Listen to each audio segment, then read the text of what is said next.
আসসালামু আলাইকুম। আমরা শরীরের যত্ন নিতে গিয়ে কিছু কিছু অঙ্গের দিকে খুব একটা খেয়াল করা হয় না। চোখ এমন একটা অঙ্গ, একটু আলাদা অ্যাটেনশন প্রয়োজন হয়। আপনি নিজেকে জিজ্ঞাসা করুন, কবে শেষবার আপনি খোলা মাঠে গিয়ে চোখকে সেবা দেওয়ার জন্য গ্রিনের দিকে তাকিয়েছিলেন? কবে শেষবার চোখের যত্ন নেওয়ার জন্য চোখ বন্ধ করে 20 সেকেন্ড বসেছিলেন? কখনোই নয়। একটু আলাদা অ্যাটেনশন দিতে হয় শরীরের প্রত্যেকটি অঙ্গকে।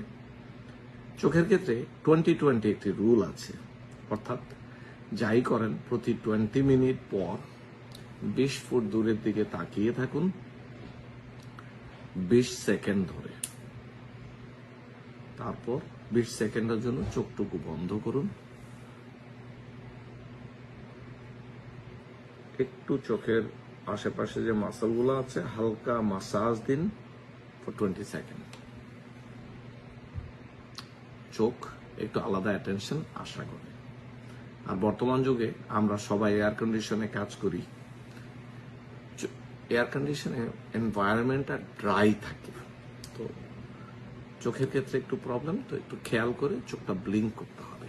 যাদের চোখ ড্রাই এমনি, তারা চোখের ড্রপ আলাদা ব্যবহার করতে পারেন, খুবই দরকার। কম্পিউটারে আপনার সময়টুকুকে একটু লিমিট করুন। কম্পিউটারে এত লম্বা সময় দেয়াটা ঠিক না একবারে। পর্যাপ্ত ঘুমের ভীষণ প্রয়োজন রয়েছে।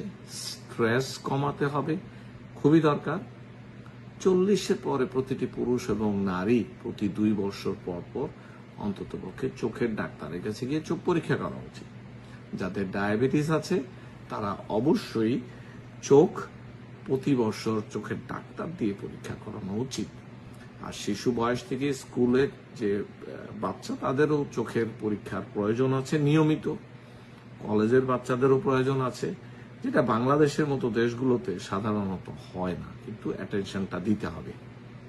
ভালো থাকুন, সুস্থ থাকুন। ভালো লাগলে শেয়ার করুন। আসসালামু আলাইকুম।